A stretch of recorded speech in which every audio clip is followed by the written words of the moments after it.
We live in a very diverse nation. Opportunities to lead, however, to be frank, are often at the feet of older, Caucasian men and women. You're not talking about me, are you? Men more so than women. However, what experiences have you had that have helped you deeply understand the mindset and values of other cultures? Well, I think the best answer, I don't know that I can give you a definitive answer here, but I'll give you this answer. When I was a young man at the University of Chicago, I worked with fellow black and white students trying to desegregate University of Chicago-owned housing.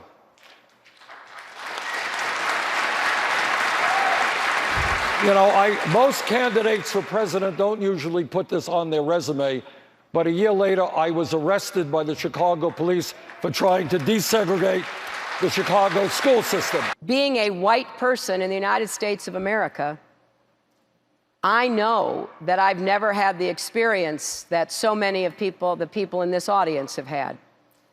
And I think it's incumbent upon me, and what I've been trying to talk about during this campaign, is to urge white people to think about what it is like to have the talk with your kids, scared that your sons or daughters even could get in trouble for no good reason whatsoever, like Sandra Bland, and end up dead in a jail in Texas. And I have spent a lot of time with the mothers of African-American children who have lost them, Trayvon Martin's mother. And I've gotten to know them, I've listened to them, and it has been incredibly humbling because I can't pretend to have the experience that you have had and others have had.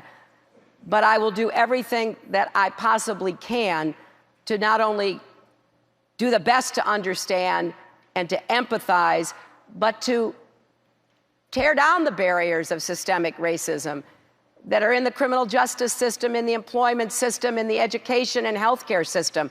That is what I will try to do, to deal with what I know is the racism that still stalks our country. When you're white, you don't know what it's like to be living in a ghetto. You don't know what it's like to be poor. You don't know what it's like to be hassled when you walk down the street or you get dragged out of a car. And I believe that as a nation in the year 2016, we must be firm in making it clear we will end institutional racism and reform a broken criminal justice system.